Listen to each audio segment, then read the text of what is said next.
Halo, selamat datang di interview session Amarbank bersama saya Febrin yang hari ini akan membahas mengenai talenta digital banking di Indonesia.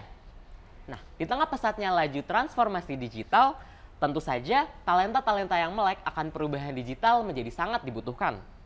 Di mana para talenta inilah yang akan menjadi navigator utama penggerak ekonomi digital Indonesia. Sebagai gambaran saja, menurut proyeksi Kementerian Ketenagakerjaan, akan dibutuhkan lebih dari 1.900.000 tenaga kerja di sektor teknologi informasi dan komunikasi sampai dengan tahun 2025. Kalau teman-teman semua mengikuti episode interview session sebelumnya, misal episode mengenai collaborative embedded banking, bisa terlihat bagaimana Amarbank terus berinovasi melalui talenta-talenta digital di baliknya.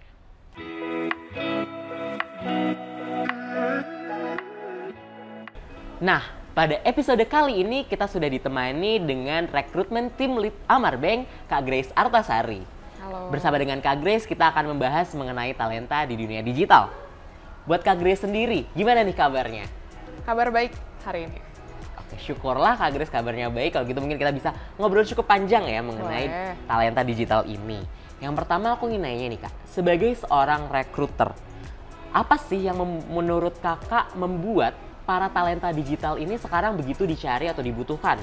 Dan mungkin apa sih yang membedakannya dengan talenta-talenta di industri lainnya?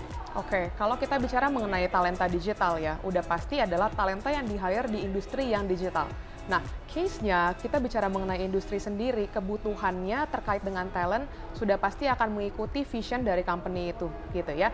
Jadi kalau kita ngelihat mungkin beberapa tahun terakhir, belum secara keseluruhan, secara bisnis itu kita sudah melek akan digitalisasi, gitu ya. Jadi masih banyak hal-hal konvensional, banyak hal-hal manual, yang mana kalau kita ngelihat 3 tahun terakhir aja ya, menurutku poin paling besarnya breakthrough-nya adalah terkait dengan pandemi kemarin gitu. Jadi dengan adanya pandemi, proses transaksi, proses operasional itu sangat-sangat terhambat. Sehingga mungkin company-company juga mulai merasa bahwa oh kita perlu nih melakukan suatu cara yang baru, yaitu dengan transformasi digital, sehingga talent-talentnya sendiri pun kita cari seseorang yang punya kualifikasi yang memang mendukung untuk perkembangan digital itu sendiri gitu. Nah kalau tadi pertanyaannya, ada nggak sih perbedaannya talenta yang biasa atau talenta yang digital? Sebetulnya menurutku kalau kita lihat secara kasat mata kayaknya nggak terlalu beda gitu ya. Tapi biasanya memang talenta-talenta yang bisa keep up dengan scope-nya digital ini itu punya kualifikasi tertentu yang sedikit banyak berbeda dari talent yang pada umumnya.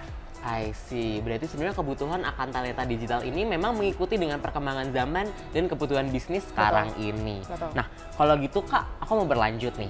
Kira-kira untuk seseorang bisa masuk ke dalam industri digital atau bank digital seperti Amarbank ini, kualitas apa sih yang dia butuhkan? Salah satu yang memang secara fundamental itu perlu dimiliki oleh talenta yang akan masuk ke dunia digital termasuk Amarbank gitu ya, adalah terkait dengan growth mindset atau pola pikir ataupun apa ya istilahnya, kepribadian yang terus menerus untuk mendukung dirinya sendiri berkembang ke depannya gitu. Kenapa growth mindset? Karena kalau misalnya kita melihat perkembangan teknologi, kita bicara mungkin dalam rentang waktu 5 tahun terakhir lah. Mungkin teknologi yang ada di 2018-2017 itu belum secanggih teknologi yang ada di 2023 saat ini gitu ya. Misalnya dulu di tahun-tahun segitu mungkin baru agak melek nih terkait dengan security awareness dan lain-lainnya. But then 2023 ini kita punya talenta baru juga, teknologi baru juga, misalnya salah satunya adalah terkait dengan AI gitu sih. Jadi kenapa kita butuh someone yang punya growth mindset adalah untuk kedepannya kita nggak pernah tahu teknologi ini akan seberapa cepat, seberapa besar perubahan dan perkembangannya lebih lanjut. Kita butuh seseorang yang adaptif dan bisa untuk terus berkembang, gak cuma terkait dengan perusahaannya, tapi di level individunya pun dia punya drive atau punya motivasi untuk berkembang lebih lanjut. Oh, gitu. Oke. Nah, berarti nih Kak, kalau aku boleh tahu, dengan tadi dinamika akan perubahan baik dari segi teknologi dan juga kualifikasi yang harus mengikuti perubahan teknologi tersebut. Di tim rekruter sendiri, sebenarnya Kakak jadi mengalami suatu challenge tertentu nggak sih yang akhirnya mempengaruhi proses rekrutmen itu sendiri? Oke, kalau kita bicara mengenai challenge atau mungkin hal-hal yang menjadi agak sulit gitu ya dalam proses rekrutmen, udah pasti kita ngomongin mengenai kesediaan atau ketersediaan dari talenta di market gitu.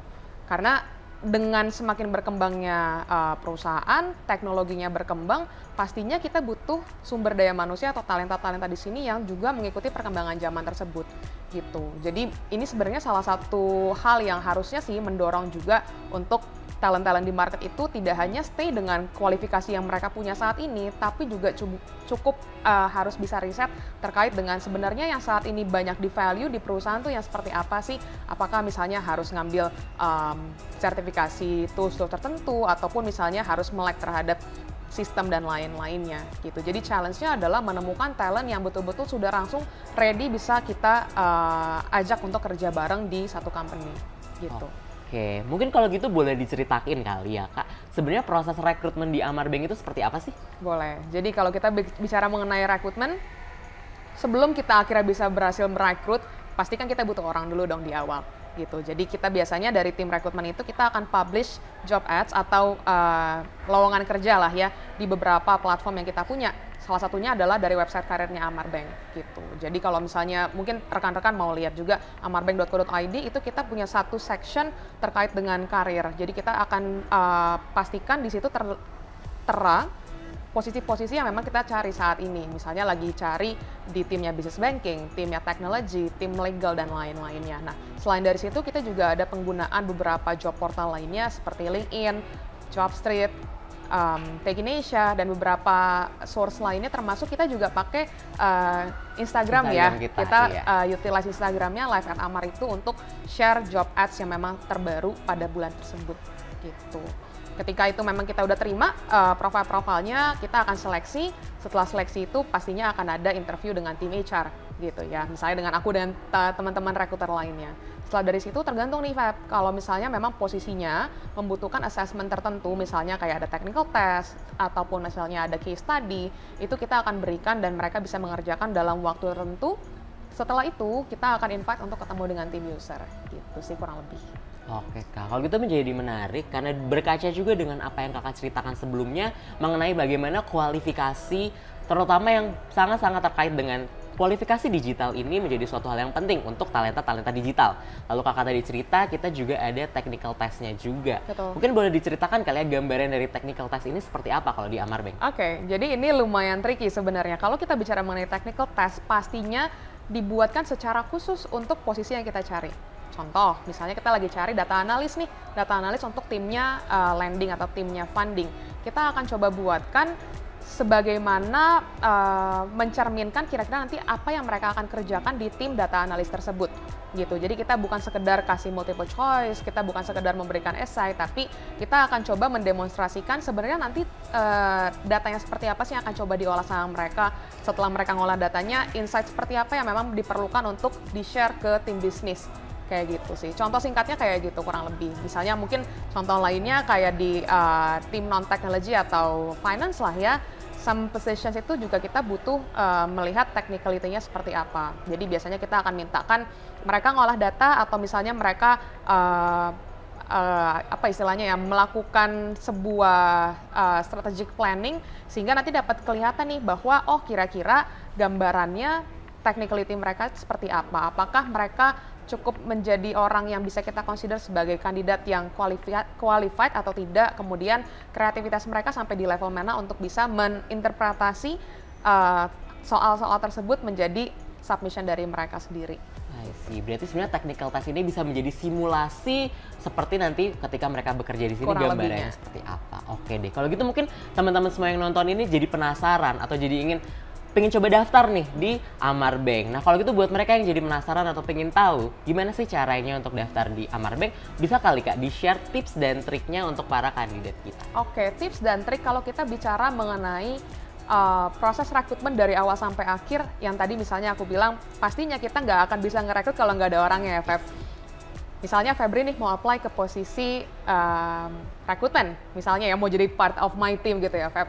Itu pastinya kan Febrin akan submit atau akan memasukkan CV atau resume dari Febrin. Nah menurutku yang menjadi trik nomor 1 adalah pastikan bahwa resume kalian itu bisa kebaca sama rekruternya gitu. Jangan sampai kalian udah buatkan konten yang lengkap, konten yang bagus, dan layout yang oke, tapi ternyata formatnya itu misalnya basisnya gambar, bukan basisnya teks. Jadi itu tidak akan terbaca di applicant tracking system kita, atau kita sebutnya ATS gitu sih. Jadi seringkali CV-nya nggak kebaca nih sama kita. Padahal kalau misalnya mungkin boleh sharing juga ya Febrin, biasanya ketika kita melihat satu profil itu mungkin tidak akan sampai 1 menit untuk menentukan oh lanjut atau oh tidak lanjut gitu. Jadi kebayangkan ya teman-teman udah bikin CV-nya mungkin lebih dari sehari mungkin ya kalau memang achievement-nya segitu banyak, tapi ternyata ketika masuk di proses rekrutmen itu seleksinya lumayan cepat gitu. Pastikan itu ATS friendly lah istilahnya. Jadi basisnya teks, mungkin kalau bisa formatnya .word atau .pdf gitu.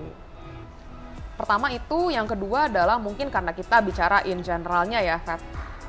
Pastinya adalah do your research terkait dengan company yang kalian apply itu yang kayak gimana sih. Misalnya mau jadi bagian dari timnya Amar Bank, pastinya bisa lihat-lihat dulu nih websitenya Amar Bank, kira-kira sebenarnya pekerjaan-pekerjaan yang tersedia seperti apa, kemudian bisnisnya seperti apa. Karena kita perbankan juga ya, Feb, tiap tahun itu kita punya laporan keuangan, kita punya public release, dan lain-lainnya. Termasuk kita punya Instagram tadi untuk mendemonstrasikan atau men-showcase sebetulnya social life di Amar Bank itu seperti apa gitu. Karena penting banget nih untuk mengetahui culture dari company itu seperti apa. Karena bisa jadi beda company, beda culture, beda style, sehingga nanti ketika misalnya memang qualified sampai dengan dipanggil dengan interview, udah bisa menempatkan diri sesuai dengan company-nya masing-masing, termasuk misalnya mau gabung dengan Amar Bank. Gitu. Nah, itu teman-teman tadi beberapa tips and trick dari Kak Grace. Mulai dari kita teman-teman semua untuk selalu buat CV yang jelas dan terbaca, dan juga jangan lupa do your research. Karena tadi dari Amar Bank sendiri sudah memberikan banyak informasi mulai dari website kita sampai sosial media kita juga. Jadi jangan sampai terlewatkan. Nah, Kak Grace, ini ada satu pertanyaan tadi juga udah disebut juga dari Instagram kita live@amar.tunaiku. Salah satu follower kita nanya nih, mungkin karena dia tertarik juga nih untuk join di sini. Dia tanya, kalau di Amar Bank sendiri ada nggak sih background checking yang dilakukan oleh para rekruternya untuk calon kandidat? Dan juga mungkin yang lagi sering dibicarakan juga ya di para kalangan pencari kerja adalah dicek juga nggak sih sebenarnya sosmed kita? Gimana tuh Kak Grace? Oke, jadi tadi mungkin waktu Febri nanya proses rekrutmen, aku jawabnya sampai dengan user interview ya, karena seleksinya sampai dengan sana. Tapi sebetulnya sebelum kita bisa masuk ke tahapan offering, penawaran kerja dan lain-lainnya, kita memang ada melakukan beberapa background checking. Yang pertama, kita akan ngecek reference check ya, terkait dengan histori pekerjaannya dia seperti apa di company sebelumnya, apakah mereka resign dengan baik-baik, atau kalau misalnya ada track record yang kurang baik yang mungkin tidak terlihat, tidak bisa kita assess melalui proses interview saja, seperti itu. Itu kita yang pertama melakukan reference check. Kemudian karena kita juga cukup highly regulated ya secara environment-nya dari sisi OJK dan BI, proses rekrutmen kita juga melibatkan pengecekan SLIC gitu. Jadi kita akan melihat credit score-nya, bukan berarti itu menjadi suatu hal yang perlu ditakutkan, enggak. Pastinya kita memang hanya menyesuaikan dengan regulasi yang berlaku. Kemudian pertanyaannya tadi mengenai social media, kira-kira dicek gak sih atau seberapa pengaruh sih social media presence-nya kandidat terkait dengan proses rekrutmen? Nah, sebetulnya mungkin yang bisa aku bilang adalah kita tidak secara khusus atau tidak secara wajib mengecek ke social media dari talent gitu ya. Tapi yang kita lakukan adalah pengecekan terkait dengan apakah betul nih talent ini pernah bekerja di company A, apakah betul talent ini adalah lulusan dari institusi ataupun universitas B dan sebagainya. Jadi mungkin at some point kita akan came across dari profil sosial medianya talenta kita yang kita proses ini, kandidat kita gitu ya. Jadi sebetulnya bukan yang matters banget menjadi kayak oh kita nggak jadi hire karena dia seperti A, seperti B, seperti C di sosial media, tapi lebih menjadi filtering di akhir untuk melihat sebenarnya keaslian atau kesesuaian informasi yang disampaikan ketika saat interview dan juga yang tertera di resume seperti apa. Kurang lebih gitu, Febin. Oke, nah itu untuk teman-teman yang tadi mungkin ada concern sedikit nih, apakah sosial media aku dicek, atau mungkin ada data-data lain nggak sih yang dilihat oleh rekruter. Semoga tadi menjawab ya. Dan tadi kita juga udah ngobrol cukup panjang ya dengan Kak Grace mengenai gimana sih sebenarnya talenta di digital banking, terutama di Amar Bank. salah satu juga yang mungkin aku ingin sampaikan ke penonton semua, dan juga untuk teman-teman yang mungkin tertarik untuk bergabung di Amar Bank, teman-teman bisa selalu pantengin beberapa sosial media kita. Yang pertama, tadi Kak Grace juga sudah sebutkan, website kita di amarbank.co.id/karir. Lalu kita juga punya LinkedIn di Amar Bank, serta Instagram kita di live@amar.tunaiku. Disitulah teman-teman bisa mendapatkan informasi ya Kak Grace ya, tentang proses hiring di Amar Bank. Betul banget. Nah, buat Kak Grace, terima kasih banyak udah ngobrol panjang bareng kita hari ini. Semoga tadi bisa jadi insight ya buat teman-teman semuanya. Dan juga jika teman-teman memiliki pertanyaan atau pendapat, jangan lupa untuk tuliskan di kolom komentar kita di bawah. Nah, nanti mungkin kita bisa diskusi lebih lanjut lah ya, Feb, kalau misalnya memang ada pertanyaan yang belum ke-capture di interview hari ini. Kita sangat excited ya untuk bisa ngobrol dengan talenta-talenta digital di luar sana. Selain itu teman-teman jangan lupa untuk like dan share serta subscribe juga di konten kita hari ini. Nah, aku Febrin dan juga partner aku hari ini ada Kak Grace. Kita pamit undur diri. Sampai jumpa di interview session selanjutnya. Dadah! Thank you. Bye.